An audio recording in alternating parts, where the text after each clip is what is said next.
Hello guys, today we'll be talking about things that make your marriage to last long.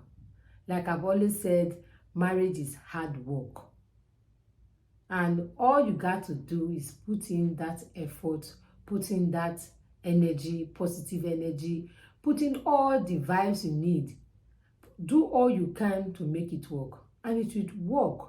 Marriage is not by praying alone. I hear some people say, oh, pray for this person, pray for your partner. Yes, you can pray, but God will not come down from heaven to do what you are supposed to do in marriage.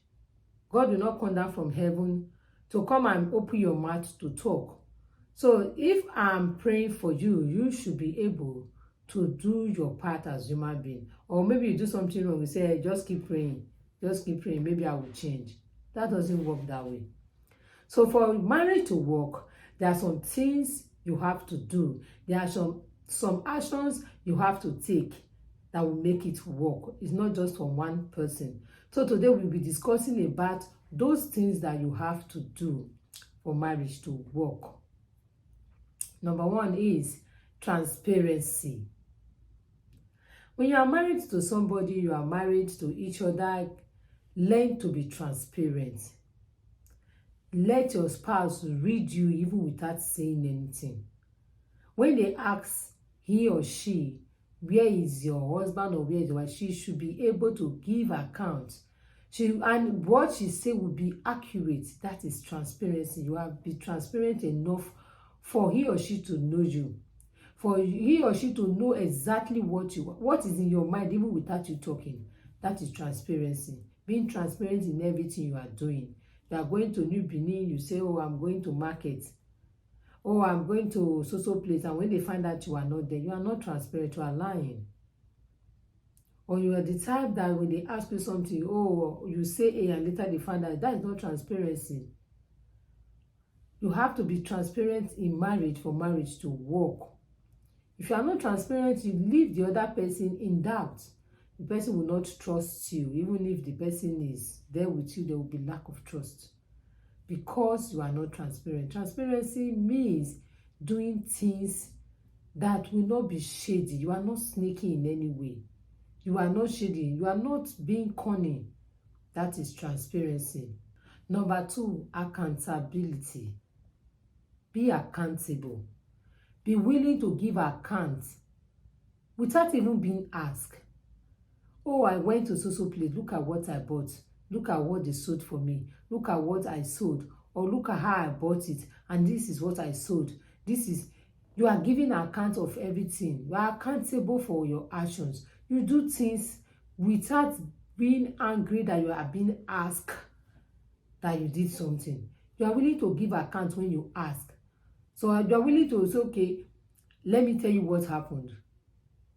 Or you receive your salary and your partner is asking you, oh, what did you use your money for? Some people, they are angry because they feel that you are not supposed to ask me what I do with my money.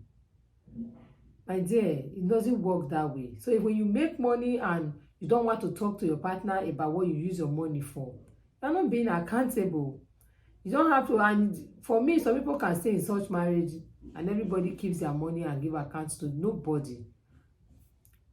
Some people live like that, but I don't know how they live. But trust me, the other person who is the loving time in the marriage will feel not necessary in that marriage. They will feel like they are not being regarded.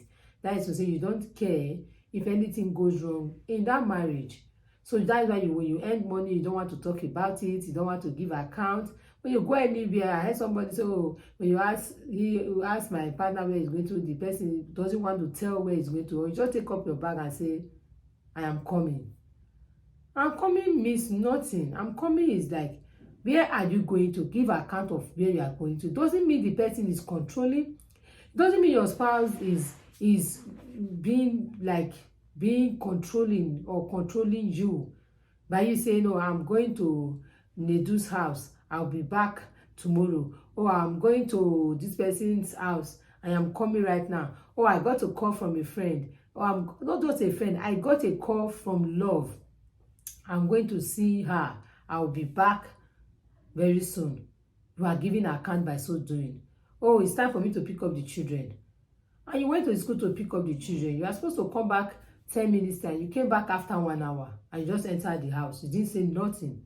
Oh, nothing like, I went to pick up these children and I met another child there. And the mother said, please help me to pick this child. Or the teacher said, oh, this child lives close to you. Please take this child to their house. Please help me. There's no explanation for you. You are not being accountable. For me, in such homes, there's no peace. There's no love. Everybody is just living the way they like. You can see them together. That doesn't mean there is peace. Number 3, understanding. For your marriage to work, you have to understand. You have to understand that a woman is a woman. We like long talk. And you'll be willing to contribute and listen to it too. Because that's what women do. We like to explain everything in details. We don't cut it half-half. And for the men, they don't like talking too much. They want to tell you just the points of the details, while the woman will explain every point. So by the time you understand this about marriage, you give yourself peace. And don't go say, oh, the woman is nagging. No. Understand that a woman wants to talk to you about something that is bothering her. Understand that that conversation is necessary and you have to listen to it. No matter how you feel about it, or no matter your take about it, you have to listen. You have to understand each other. You have to understand that, oh, my partner is not doing this before. Probably because of this new job, that's why he's acting like this, or that's why she's acting like this. Did you ask him or her? Did you try to get understanding of what actually happened? So understanding one another is a key ingredient in marriage. Respect. Respect is a very vital ingredient in marriage. For you to have a successful home, a long-lasting one for that, and a happy home, you have to learn to give respect to one another. Respect one another. Respect is reciprocal. That is what they say. So you don't wake up in the morning and insult your partner and you want the partner to respect you. It doesn't work that way. You have to respect one another. The way the woman is respecting the man, that is why the man is also respecting the woman. So you don't expect a woman you don't respect to come around and respect you. Or you expect the man you don't respect to turn around and respect you. No. So you have to learn to respect one another.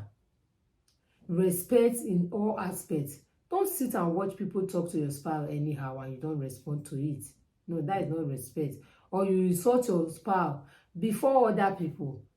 You disrespect them before strangers. You disrespect them every little opportunity you have. You disrespect them. You want to correct your husband, is where everybody is sitting down. That is where you are correcting him. You want to talk to your wife about something she did wrong. In the presence of the whole people, or you are in the presence of the children, that is where you are calling her, you are shouting on her to tell her that she did something wrong. No. You have to respect one another for marriage to work. Another point is forgiveness. Forgive. I don't think anybody will be in marriage, for me, without forgiveness. I'm talking from my own view about marriage, because you see, marriage, you will get offended and offended and offended every time offense will come. But I'm not talking about constant offending, like the offense is the one that would lead you to depression. That is not what I'm saying. No. Like little offenses will come. And when the other person apologizes, you forgive. Not because the person has actually, what the person did is right, or you are wrong, or he or she is hurting you. No, you forgive because you have, that is the only thing you have to do. Forgive. When they apologize and change, forgive. Even when they have not changed, forgive. I'm not saying you should accept their attitude. Forgiveness and acceptance, they are two different things. I can forgive you, but I might not accept what you are doing. Oh yes, I'll forgive you for marriage to work. That doesn't mean I'm accepting what you are doing. So forgiveness is not attached to anything. Forgiveness, some people will say, oh, forgive and forget. You don't forgive and forget, because it happened in real life. So you have a feeling, we are all human beings, you cannot forget, but you can forgive. Forgive doesn't necessarily mean that everybody is laughing with each other. That is forgiveness. No. You can forgive somebody and you guys are not in good terms. You have to forgive. Forgiveness is another point that will make your marriage to last. Forgive. Offenses will come in marriage. Make up your mind to forgive. I'm not talking of hurting you. I'm talking of offenses. Hurt can be included. You have to forgive. Make up your mind to forgive. That will make your marriage to last. Another point is tolerance. Learn to tolerate one another. Somebody complain about what will I call it? Accent. Maybe somebody is talking or your spouse pronounces something in a way you don't like. For me, that is not an issue. You have to learn to tolerate. Tolerate doesn't mean that you are bearing, no. But people mistake everything. Tolerating is not bearing. Tolerance means that you are looking away from some things that doesn't really matter. Maybe I'm supposed to keep brush here and I put the brush in another place. That brush can be taken by you and kept in the right place. But with constant talking and correction, that person will change. But you have to tolerate that person because we all have different upbringing. Maybe in their house or where he or she grew up, they don't keep brush in that place where you keep your own. So you have to tolerate and work with that person for a positive change. Another important, very important point is prayers. You have to be prayerful. For your marriage to work, trust me, because the Bible says, well, we wrestle not against flesh and blood. We are wrestling against principalities and power that are in high places, working against marriages. That's why you need to pray. You have to pray, commit your children, commit your partners in prayers to God. Because trust me, by strength shall no man prevail. You might know it all, you might be intelligent, but there are some things intelligence does not work with. You have to put God first. I'm not saying only one person should go and be praying. The woman should go and be praying, or the man should go and be praying. No, both people should pray. When there is only one person doing the prayer, trust me, you get to a point you will be tired of praying because you'll be discouraged. But when there is an effort, I'm talking to both parties, both the man and the woman, we should all learn to pray together. A family that prays together stays together. It is in that point of prayer that you see that oneness will come up. Even those things you are doing wrongly, you got to be prayed about there. So when there is prayer and committing the marriage into the hands of God by both parties, God will see them through. And when they communicate their shortcomings before God too, God will see them through. So I'm not talking a prayer in the form of, oh, one is cheating and the other one is busy crying and praying. That is not what I'm talking about. And I'm not against that either. But what I'm trying to say, prayer is for both parties in marriage. It's for both the husband and both the wife. So there have to be that unity of prayer for the marriage to work. Another point is faithfulness. Be faithful in your marriage. You don't expect one person to be faithful and the other person is not faithful. And you expect the marriage to work. And you expect the marriage to last. I hear people say, oh, because your husband or your wife is not faithful, that's why you left the marriage. Everybody have their limits to what they can take. Everybody have a deal breaker for them. You are not faithful. You are not keeping your marital vow. You are jumping from one lady to another. Some people give silly excuses why they do what they do. And you expect the other person to sit down there, fold his or her hand, and wait for you to finish with what you are doing, and the person will be there waiting for you. It doesn't work that way. It gets to a point where the other person will say, enough is enough, I have to leave so you can have your life. So you can live that life you want to live. So you have to be faithful to one another for marriage to work. I know it's hard this day where you hear people normalizing rubbish, where people normalizing infidelity, where you see people normalizing useless lifestyle, claiming that it is what it is. No. You're always destroying marriages. You're always discouraging other people from getting married also. And you're always also showing your children bad example. So please, let's be faithful to one another. Laziness is another point. Are you lazy?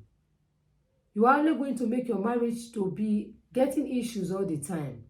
Because when one person is hardworking, the other person is jeopardizing the effort of the other person, it makes marriage hard.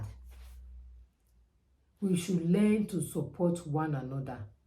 We should learn to carry one another along. We should learn not to be lazy. You know, this other person went to work. You are at home. You are supposed to fix things at home. Fix those things at home without being told. And you that went to work, you came back and you met this other person is still trying to fix things. Don't destroy that person's effort. Let both parties wash. They say if one hand wash the other hand, it becomes clean. But whereby one person is doing it, it becomes hard work. So let's please put these things in mind. Work on ourselves. Nobody is perfect. When they say nobody is perfect, it doesn't mean you should continue in the wrongdoing that you are doing, in the wrong things that you are doing. It means that nobody is perfect, but we are working towards perfection. Let there be that obvious change, willingness to work on yourself, willingness to do those things that are right. Let that your husband or your wife see that this my wife, this my husband is willing to change. He's trying. He used to do this before. He's not doing it again. That is how marriage work. This is part 1 of it. We're talking about the part 2 of things that make marriage work. See you in the next episode. Subscribe, like, and share this video. Bye-bye.